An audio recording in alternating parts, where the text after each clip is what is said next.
સારા ઉદ્દેશ્ય કરવામાં આવેલું છે. અત્યારે જે સમય ચાલી રહેલો છે એ જોતાં રામકથા આવા ધાર્મિક કાર્યોને ખૂબ જ જરૂરી છે.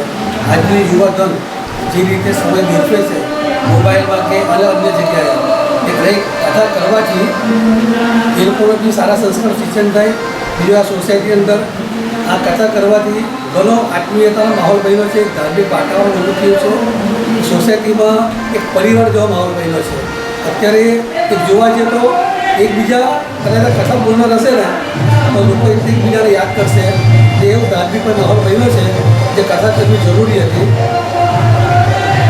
કયા કયા પ્રકારનું આયોજન કરવામાં આવ્યું છે?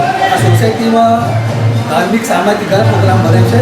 જેમ કે 15મી ઓગસ્ટ, 26 જાન્યુઆરી, 22 તારીખે જે રામ મંદિર બન્યું એનો પણ અમે ઉત્સવ મનાવ્યો. રામકથાનો આજે 9મો દિવસ છે. આવતીકાલે એ પણ અમે ધૂમધામ ઉત્સવ મનાવી રહ્યા છે. આમ જોઈએ તો ઘણા સામાજિક કાર્યો, ધાર્મિક કાર્યો. વચમાં અમે 10મા 12મા ધોરણ છોકરાઓને એક્ઝામ આપતા હતા એ લોકોને પણ અમે મોટિવેશન માટે પ્રોત્સાહનનો બી કાર્યક્રમ રાખેલો, જેથી કરી એ લોકોને કંઈક પ્રોત્સાહન મળે, ઉજ્જવળ ભવિષ્યની કારકિર્દી બને.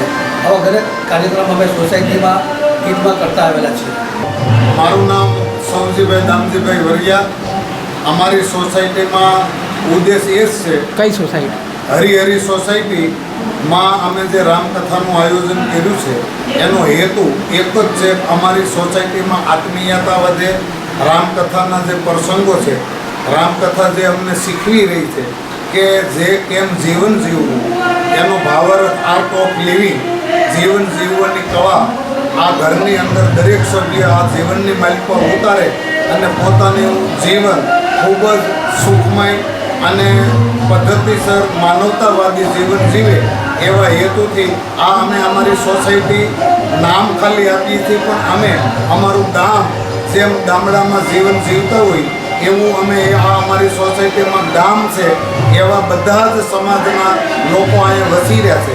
પણ અમે નાત જાતના ભેદભાવ વગર આખા ગામના જે કુટુંબ રહેતું હોય એમ અમે બધા એકબીજા હળીમળી ખંભે ખંભા મિલાવીને કોઈ પણ કાર્યને ઉજવળ અને આ કાર્યક્રમને અમે સંપન્ન કરીએ છીએ એકબીજાના સહકાર. જ્યારે આ રામકથાના તમામ પાત્રો અદ્ભુત છે એમ અમારી સોસાયટીના મકાન નંબર 1 થી 109 નંબર સુધીના તમામ સભ્યોએ સાથ સહકાર આપ્યો છે. જે કંઈ એમાં ઘટે એ કોઈ વસ્તુ ઘટવા દીધી નથી. તમામ પ્રકારથી સાથ સહકાર આપ્યો છે. જ્યારે જ્યારે સાંસ્કૃતિક કાર્યક્રમ કરવામાં આવ્યા એમાં પણ આ લોકોએ ખૂબ જ ભાગ ભજવ્યો છે સારો. અને રામ, સીતા, લક્ષ્મણ, જાનકી, શત્રુઘ્ન, સબરી વગેરે વગેરે કેવટ જેવા પાત્રો, જે કાંઈ શકુબાઈ જેવા પાત્રોનું અમે આયોજન કર્યું છે.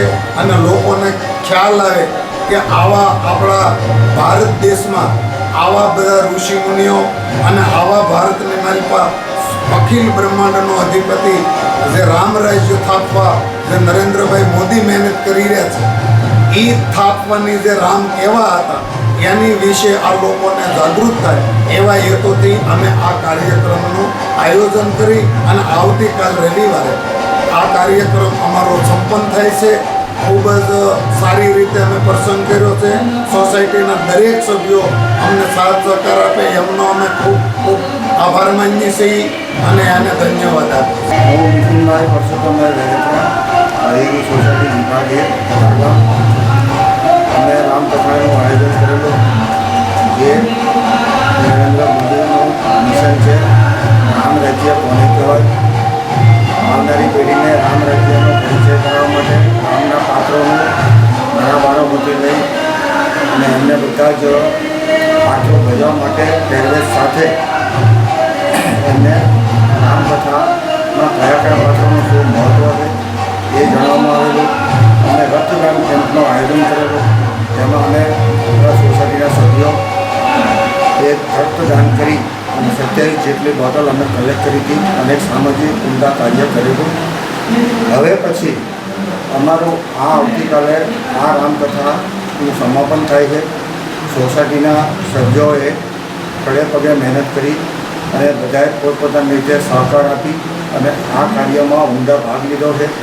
જેમાં અમારા પ્રમુખશ્રીઓ, અત્યારના હયાત પ્રમુખ પ્લસ અમારા માજી પ્રમુખોનો બહુ પૂર્ણ સહકાર છે અને સોસાયટીના સભ્યો ખૂબ ખૂબ આનંદ કરેલ છે અને ભવિષ્યમાં પણ અમારી સોસાયટી આવા ઉમદા કાર્યો કરતી રહેશે.